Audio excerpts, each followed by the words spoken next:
may stand in need of a yet greater share of indulgence than it required at its first appearance.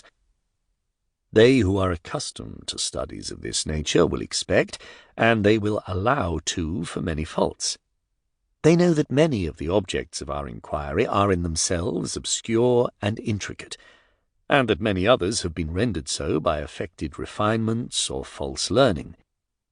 They know that there are many impediments in the subject, in the prejudices of others, and even in our own, that render it a matter of no small difficulty to show in a clear light the genuine face of nature. They know that whilst the mind is intent on the general scheme of things, some particular parts must be neglected, that we must often submit the style to the matter, and frequently give up the praise of elegance, satisfied with being clear. The characters of nature are legible, it is true, but they are not plain enough to enable those who run to read them. We must make use of a cautious, I had almost said, a timorous method of proceeding. We must not attempt to fly when we can scarcely pretend to creep. In considering any complex matter, we ought to examine every distinct ingredient in the composition one by one, and reduce everything to the utmost simplicity, since the condition of our nature binds us to a strict law and very narrow limits. We ought afterwards to re-examine the principles by the effect of the composition, as well as the composition by that of the principles.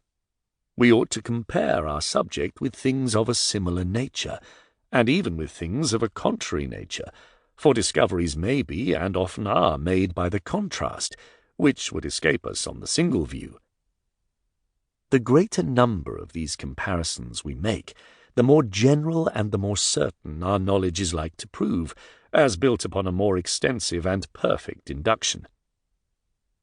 If an inquiry thus carefully conducted should fail at last of discovering the truth, it may answer an end perhaps as useful in discovering to us the weakness of our own understanding.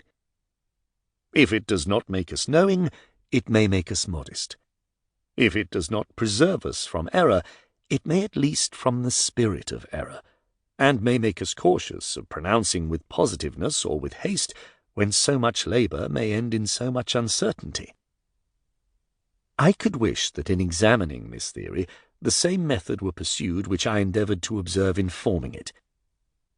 The objections, in my opinion, ought to be proposed either to the several principles as they are distinctly considered, or to the justness of the conclusion which is drawn from them.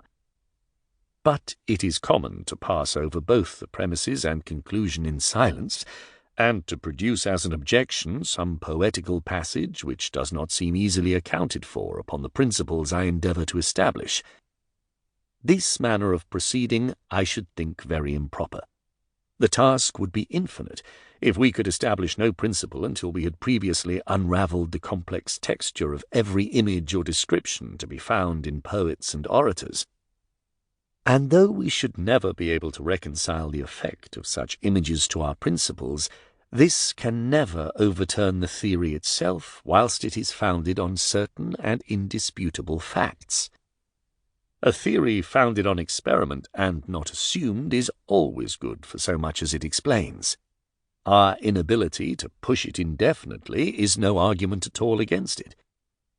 This inability may be owing to our ignorance of some necessary mediums, to a want of proper application, to many other causes besides a defect in the principles we employ. In reality, the subject requires a much closer attention than we dare claim from our manner of treating it. If it should not appear on the face of the work, I must caution the reader against imagining that I intended a full dissertation on the sublime and beautiful.